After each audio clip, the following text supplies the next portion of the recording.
কয়েক মিনিটের video Facebook, ইউটিউবে আপনারা যত সহজভাবে লাইভ থেকে শুরু করে সবকিছু দেখেন, ঝটপট কয়েক মিনিটের ভিডিও হয়তোবা ১ ঘন্টার একটা লাইভ, সেগুলি কিন্তু এত সহজে কষ্ট পরিশ্রম ছাড়া কখনোই কিন্তু হয় না। এরপরে কিন্তু একজন ভিডিও কন্টেন্ট ক্রিয়েটরকে অনেক ব্লেম নিতে হয়। তো সহজ বলে আপনাদের মনে হয়, তত সহজ কিন্তু না। আসসালামু আলাইকুম, welcome back to my new another blog video. Cooking recipe by Moni চ্যানেলে আমি একটি স্ট্রবেরি কেক ৪ ডিমের চুলায় তৈরি করব, লাইভে যাব। এই জন্য সমস্ত প্রস্তুতি রেডি করে রেখেছি। আমি মাগরিবের পর থেকে লাইভ হয়েছি, সেই লাইভটা আমার কন্টিনিউ থেকে শেষ হতে আমার 8:30 পৌনে 9টার মতো বাজে।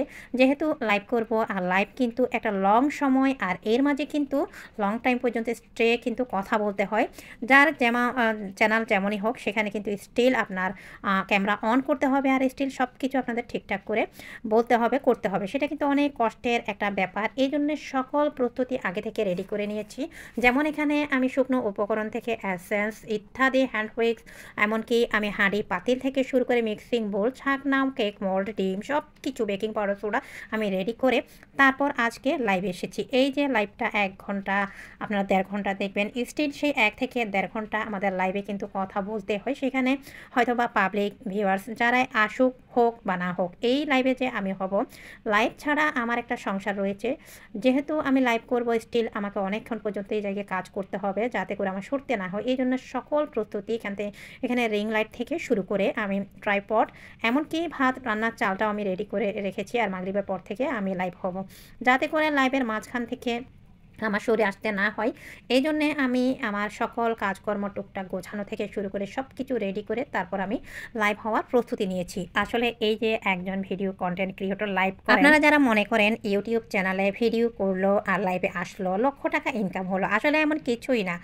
লক্ষ টাকা না, ৭০ টাকার ধারে কাছেও এখনও আমি ঘেয়ে যেতে পারিনি। তারপর শখের বশে ভালোবাসার কাজ, ভালো লাগার কাজ বলে আসলে ছাড়তেও পারি না, ত্যাগ করতেও পারি না।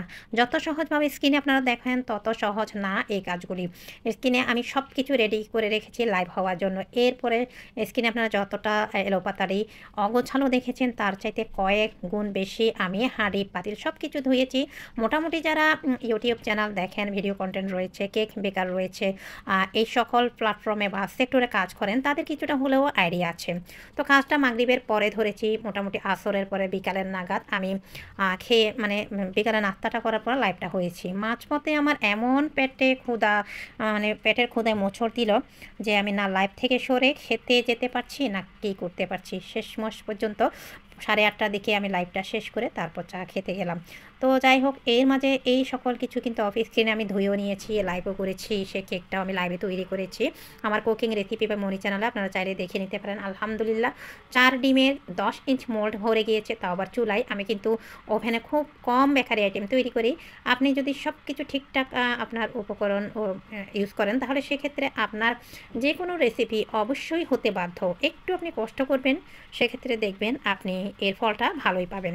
তো আসলে কোনো কিছু দেখে তারপর নিজেরা বুঝে জাজ করবেন, না বুঝে না শুনে জাজ করা উচিত না। এরপরে কেকটা ঠান্ডা হতে বা করার জন্য আমি বিছানার উপর নিয়ে এসেছি। আমার একটু গরম অনুভব হচ্ছিল, এই জন্য আমি ফ্যানটাও কিন্তু ছেড়ে দিয়েছি। এটা হচ্ছে ১০ ইঞ্চ মোল্ডের। তো এই তো, সাথে অফ স্ক্রিনে আমি ভাতটা বসিয়ে দিয়ে চাটা করে নিয়েছি। তারপর ওভেনের মাঝে কেকটা গরম করে ভাবলাম একটু খেয়ে নিই, পেটে এত ক্ষুধা লেগেছে। আসলে আপনারা যতটা সহজ বলে মনে করেন, এইসব কাজগুলো ততটা সহজ না। তারপর সংসারের পাশাপাশি হেল্পিং হ্যান্ড ছাড়া অনেক কষ্ট করে কাজ করতে